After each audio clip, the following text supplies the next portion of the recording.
Assalamu alaikum viewers and welcome back to my channel Study Law with Bushra.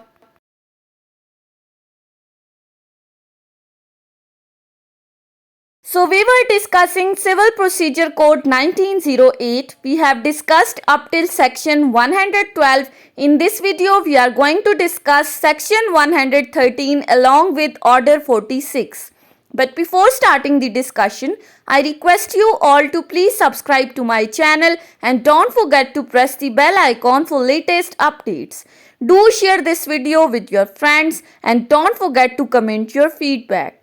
So let's move towards the discussion. Section 113 of Civil Procedure Code deals with the topic of reference to High Court. अब section 113 क्या कहता है?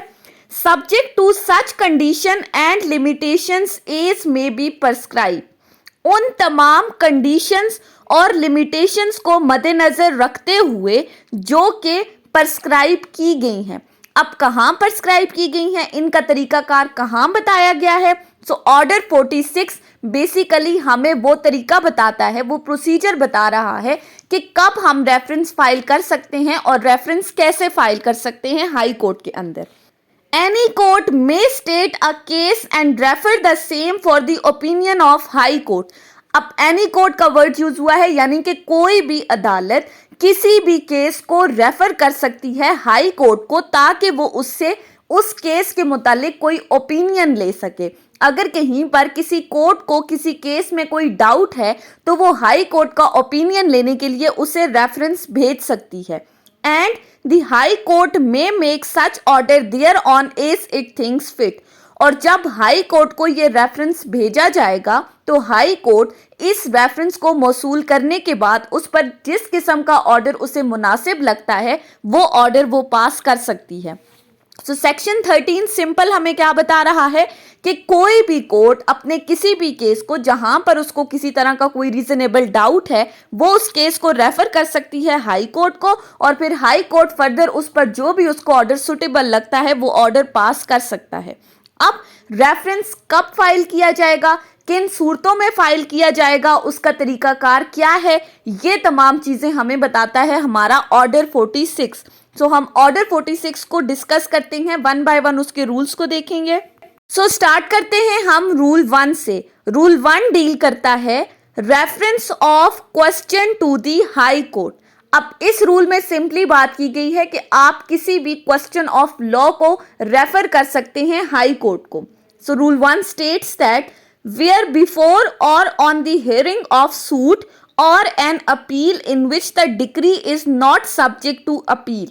पहली बात कि किसी भी suit की हेयरिंग के दौरान या उससे पहले या फिर अगर तो अपील कोई कोर्ट में चल रही है तो उस अपील के दौरान या उससे पहले. लेकिन कंडीशन क्या है कि इन दोनों केसेस में जो डिक्री पास हो वो डिक्री अपीलेबल नहीं होनी चाहिए, यानी कि ऐसी डिक्री जिसके खिलाफ आप अपील फाइल नहीं कर सकते.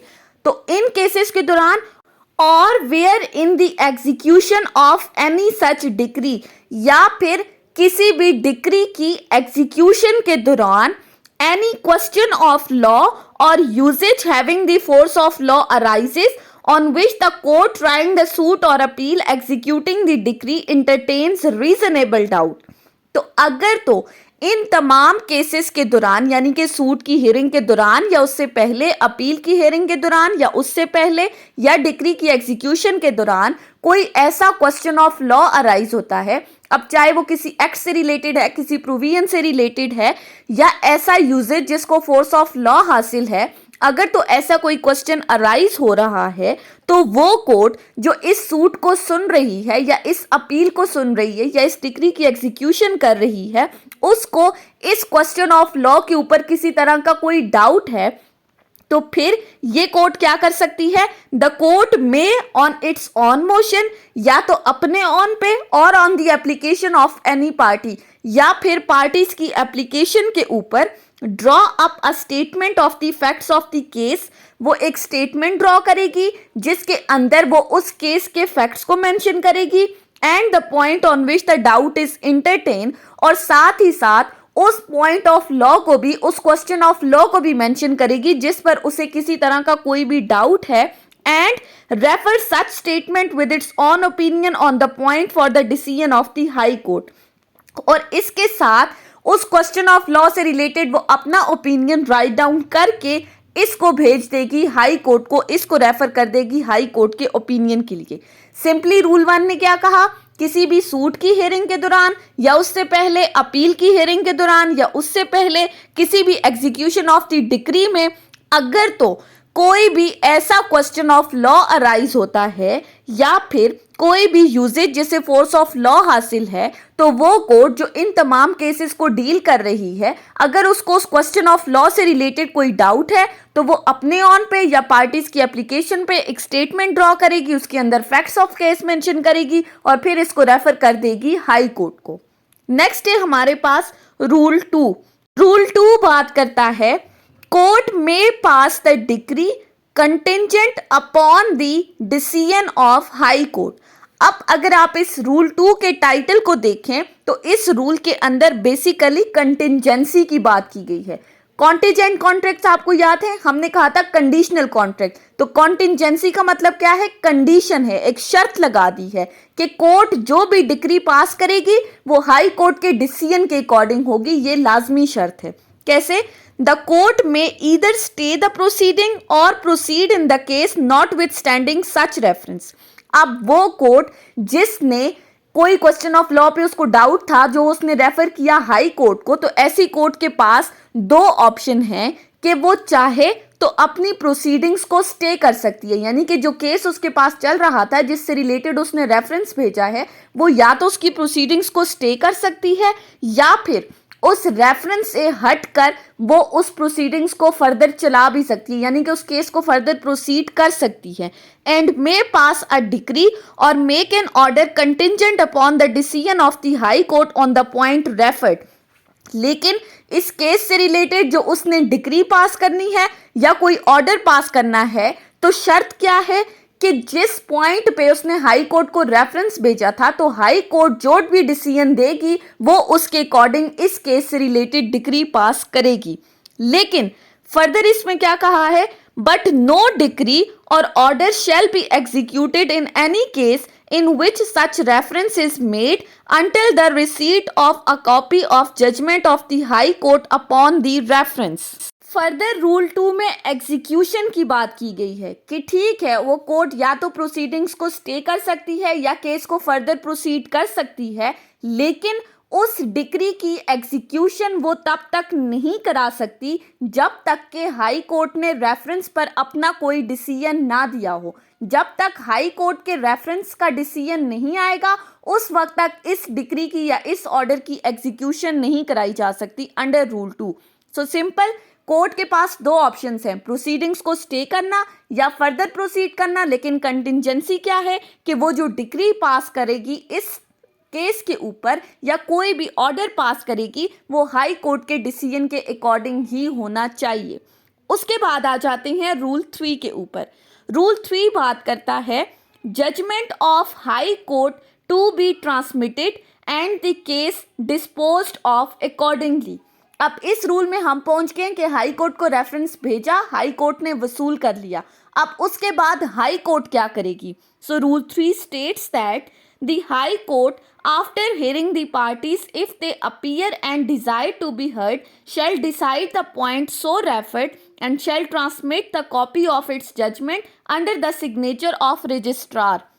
Simply रूल 3 में क्या कहा गया है कि जब लोअर कोर्ट की तरफ से हाई कोर्ट को रेफरेंस भेजा गया तो उस रेफरेंस को रिसीव करने के बाद हाई कोर्ट पार्टीज को सुनेगी। किन पार्टीज को? जो इस केस की पार्टीज हैं, अगर वो उसके सामने अपीयर होती हैं तो वो उनको सुनेगी। सुनने के साथ फिर वो उस क्वेश्चन ऑफ लॉ को डिटरमिन करेगी जिस क्वेश्चन ऑफ लॉ पे उसका ओपिनियन मांगा गया है। डिटरमिन करने के बाद वो उस पॉइंट ऑफ लॉ पे अपना ओपिनियन देगी, अपना डिसीजन देगी, और साथ ही जैसे ही अब उसने ये चीज़ डिसाइड कर ली, डिसीजन तैयार हो गया, तो ये डिसीजन रेफर किया जाएगा, ट्रांसमिट किया जाएगा उस कोर्ट को जिसने रेफरेंस भेजा था।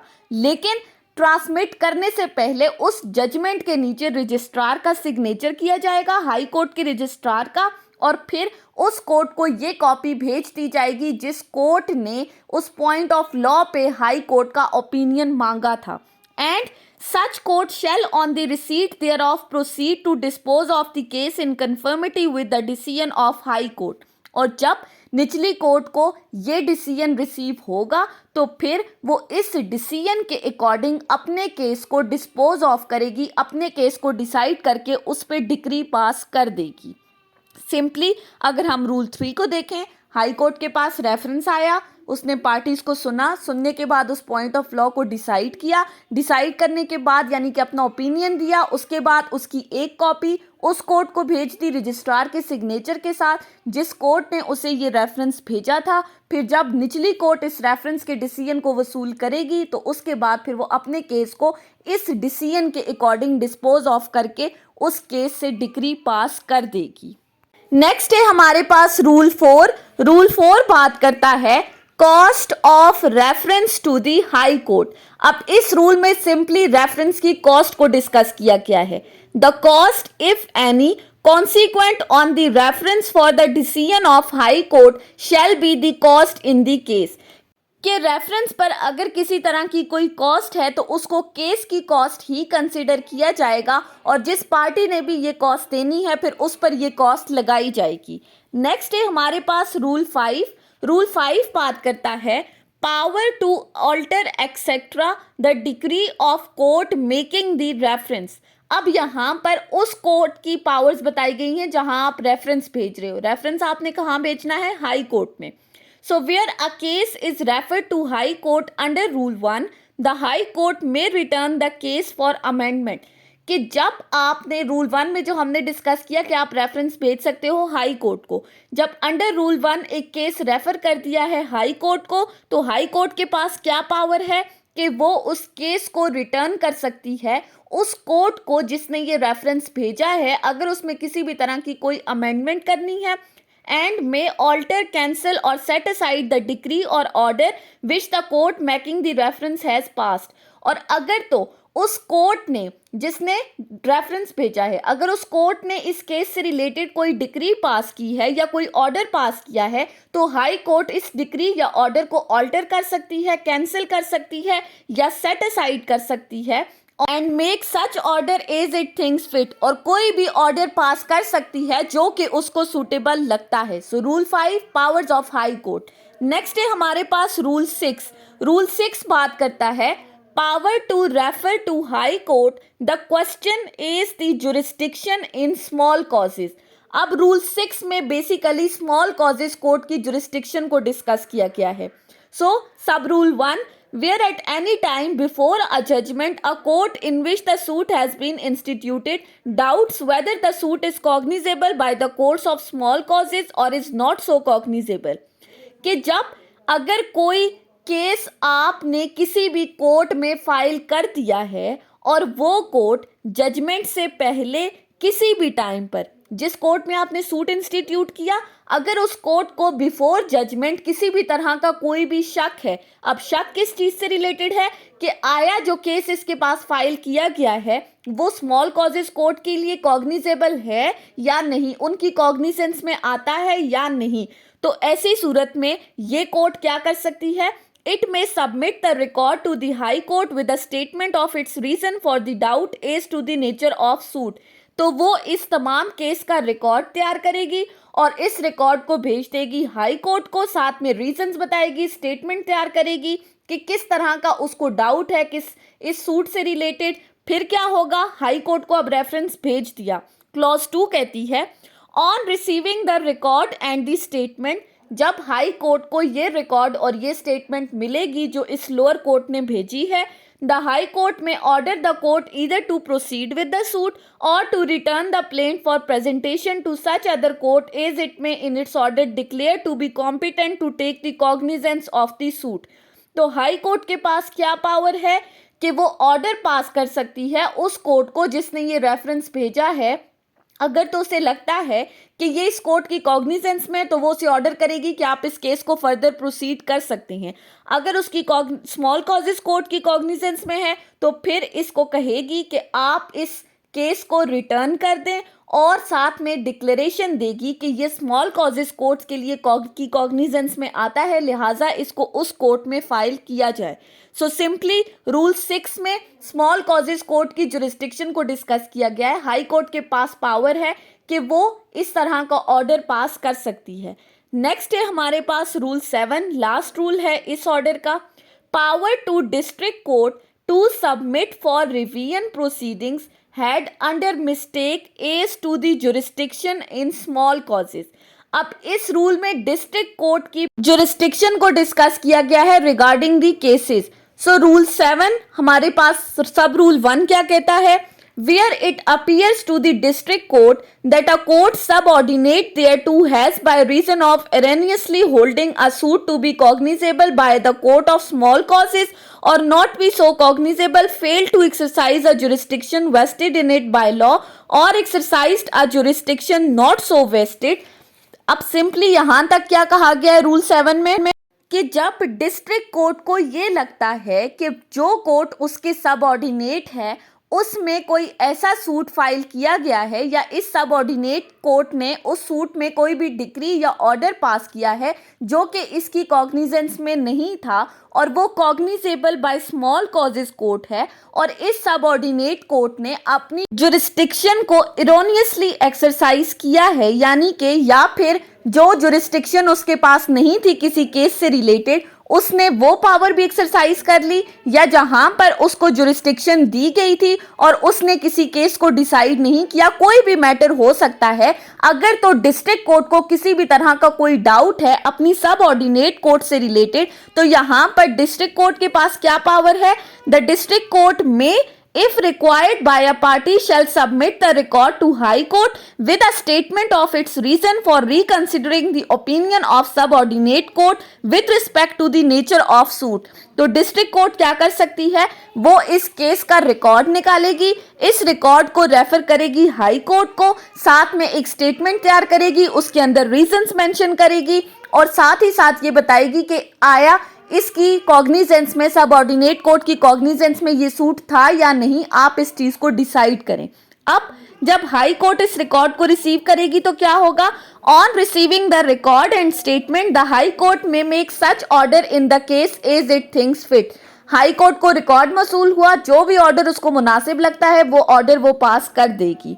Rule 3, with respect to any proceeding subsequent to the decree in any case submitted to the high court under this rule, the high court may make such order as in the circumstances appear it to be just and proper। अगर तो किसी case में decree pass हो गई है और उसके बाद हाई कोर्ट को रिकॉर्ड भेजा गया है फॉर इट्स ओपिनियन, तो हाई कोर्ट कोई भी ऐसा ऑर्डर पास कर सकती है जो उसे मुनासिब लगेगा। लास्ट है, a court subordinate to district court shall comply with any requisition which the district court may make for any record or information for the purpose of this rule। अब इस रूल के लिए अगर तो डिस्ट्रिक्ट कोर्ट अपनी subordinate court से कोई भी इंफॉर्मेशन या कोई भी डेटा मांगती है तो ये सबऑर्डिनेट कोर्ट बाउंड है कि वो उसको तमाम रिकॉर्ड प्रोवाइड करेगी, वो तमाम इंफॉर्मेशन देगी जो कि इस रूल की हद तक जरूरी है। सो बेसिकली इस रूल में डिस्ट्रिक्ट कोर्ट की बात की गई थी कि अगर उसको कोई डाउट क्रिएट होता है तो वो रेफरेंस भेज सकती है हाई कोर्ट को। सो ये थी हमारी आज की डिस्कशन सेक्शन 113 ऑर्डर 46 के ऊपर। आई होप कि आपको ये लेक्चर समझ में आया होगा अगर आपने इस वीडियो को अटेंटिवली सुना है तो। सो अगर आपको ये वीडियो अच्छी लगी है तो इस वीडियो को लाइक करें, कॉमेंट करें और चैनल को जरूर सब्सक्राइब करें। Thank you so much for watching this video. Till then, अल्लाह हाफिज।